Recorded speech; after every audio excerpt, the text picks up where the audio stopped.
Hey guys, hope you're all well. This is Pete at Hawks Wilder. I have been a fan of the Xiaomi Mi Band product line for years. The price for what you get in terms of hardware and function is quite astounding. Today, I'll give you an overview of the Mi Band 6.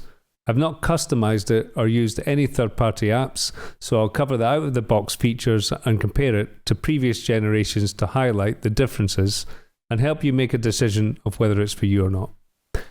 I do not have any sponsors or ads on this channel, so these are my own opinions and I purchased this myself.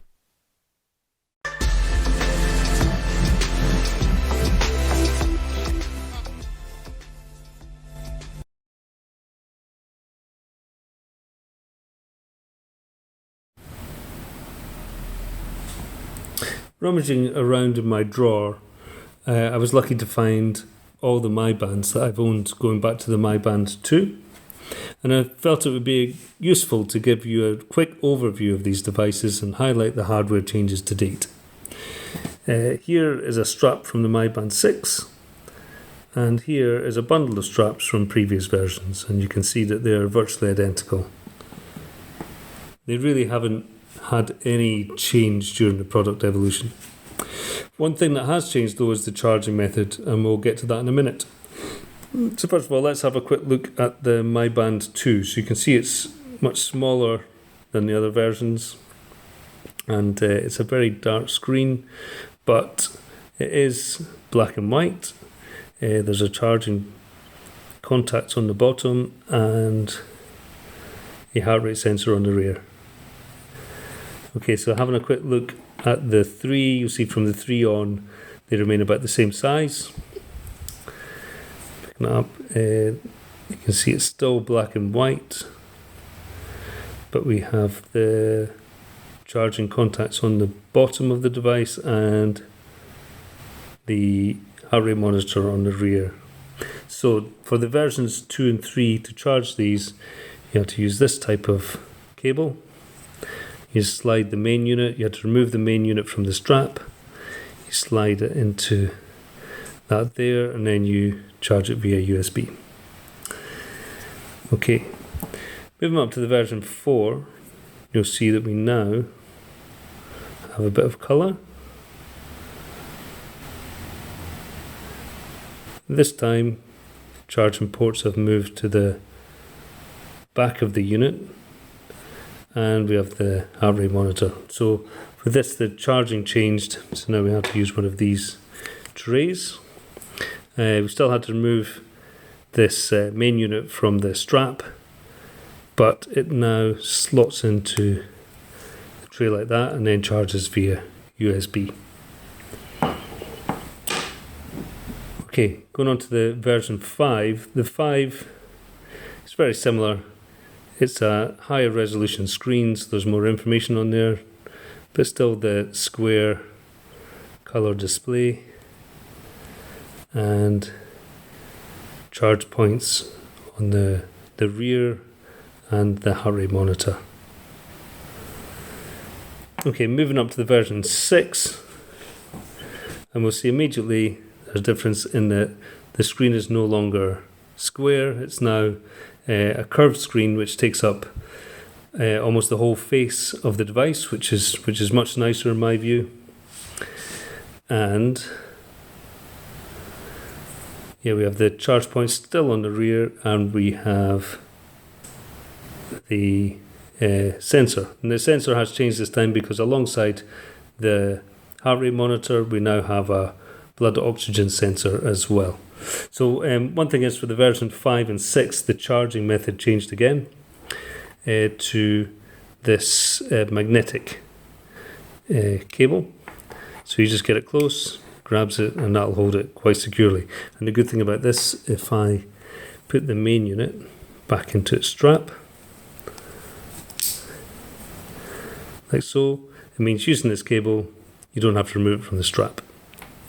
So that's a much neater solution. So that concludes showing you the product line and the main hardware changes.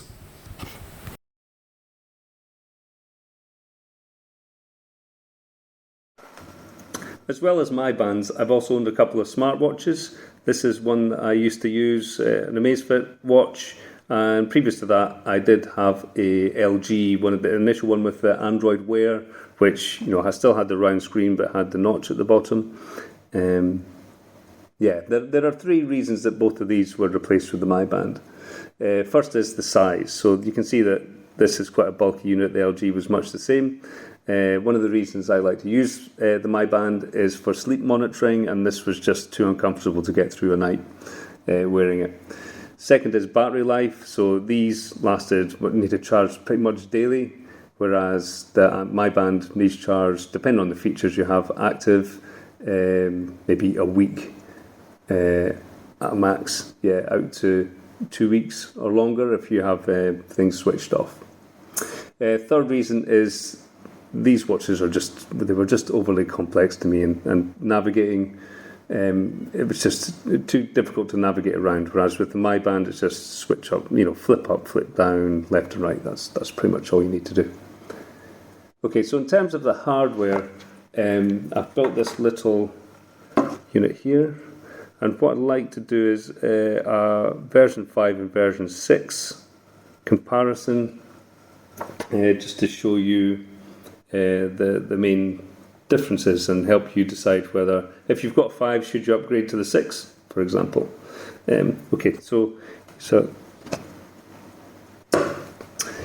Here's a quick thing on putting in the strap. So all you do is put the band on the top, put it in the bottom, push it down till it's in, and it's fairly secure. To take it out, there you go, you just push it out from one end. Excellent. So this is the 6.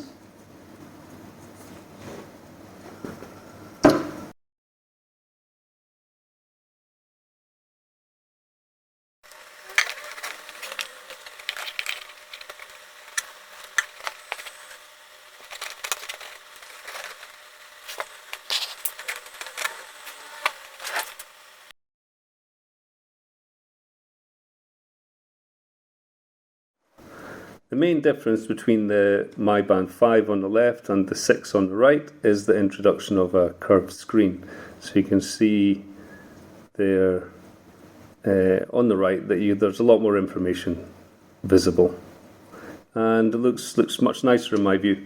The other thing that's been added is this blood oxygen monitor, and also the Mi Band 6 is water resistant to 50 meters, which makes it a great option if you want to wear this while swimming.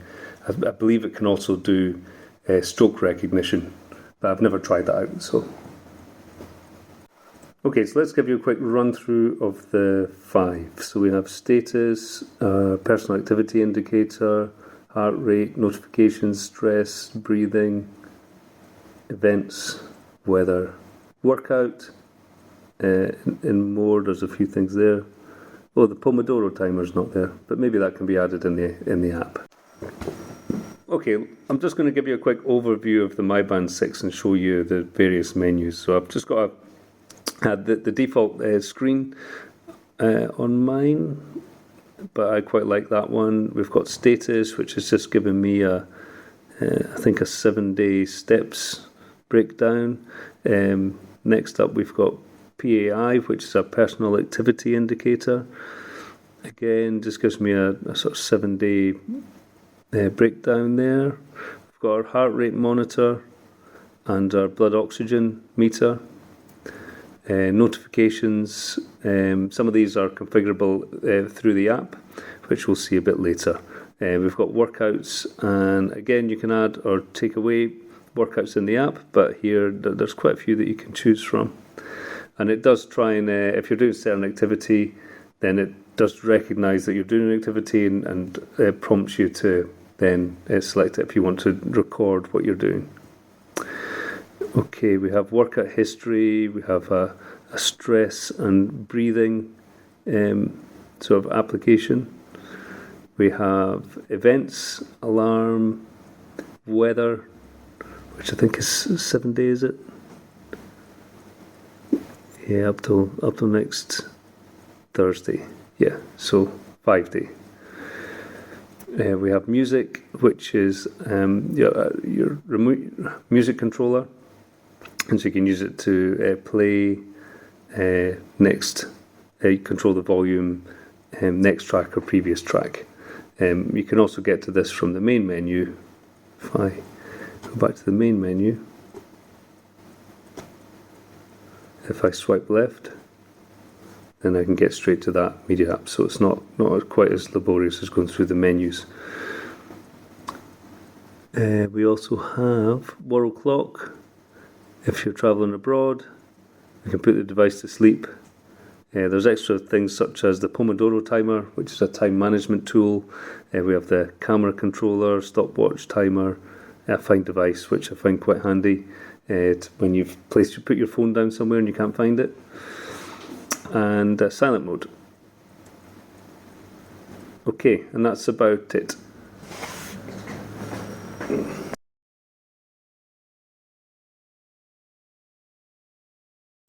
Okay, so let's take a quick look at the MyFit app. You'll see when I open it up, it immediately syncs up with any devices that are close by. And if there are any updates that need to be applied, then it might kick off just now. Immediately I can see a sort of summary of my stats. If I click view more, you can see I can get the full list. So PAI, stress, blood oxygen, sleep data, heart rate, weight and body score. So what you see there sort of depends on the devices that you've got connected. You can also get a quick summary of my workouts. Okay, I can also jump into an activity and kick it off from here. So if I start saying walking and then go, then it'll start tracking me from there. Down the bottom, you've got workout, which is the screen we're on, friends, which I've never used, but you can add your friends in there. Not sure what you can share, and then profile. Now you've got your devices that are connected. If I click on a device, let's say the My Smartband 6. Then you get a lot of settings, sort of options for changing things on your Mi Band. So if I go to the store, you'll see you can get a lot of different customized screens. Notifications and reminders, you can set these for incoming calls, app alerts, hydro alerts, etc. Vibration alerts for various things. Health monitoring, so here's where you're controlling the blood oxygen meter, your sleep monitoring, and your heart rate monitor. So depending on what you choose here, I think I changed it so it's every 1 minute, so that is going to have an impact on my battery life. Okay, band settings. Here are various things you can change. So for example, workouts, here you can remove or add workouts from the list. And one thing I did think useful was, as I said, that there's a 50-meter waterproofing for this device, but it also does stroke tracking for swimming, if that's interesting to you. But here's a whole list of the activities that you can add in. Okay, I think that's everything there. Here you can set your events, alarms, various weather locations.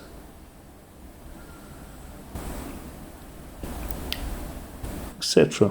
Okay, go back to the previous screen. Down the bottom here, and this is where things are kind of hidden away. So in the settings, there's the app permission management page, and you'll need this if you want to use the media controller, or there's a remote camera controller option. You can trigger your camera from the Mi Band.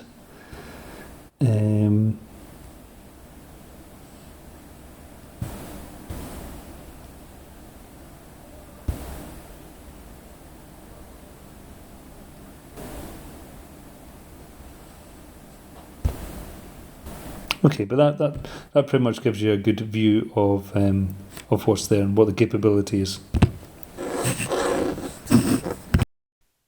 In terms of safety and security, this device is capturing quite personal information and it is being held by a Chinese company.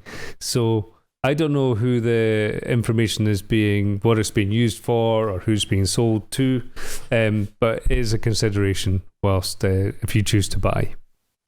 To wrap this up, I don't know what other alternatives there are currently on the market, and to be frank, I don't really care, because since purchasing my first Mi Band several years ago, it does exactly what I want in a package that I like, and at a price point that means it's not difficult to upgrade with each revision if you want to. While version 6 has some nice additions such as the larger, brighter curved screen and waterproofing, whether you choose to upgrade from version 5 is purely personal preference. More of a case can be made for version 4 and below. So I hope you found this video useful. Please support my journey by liking this video and subscribing to my channel. Take care and see you soon. Bye.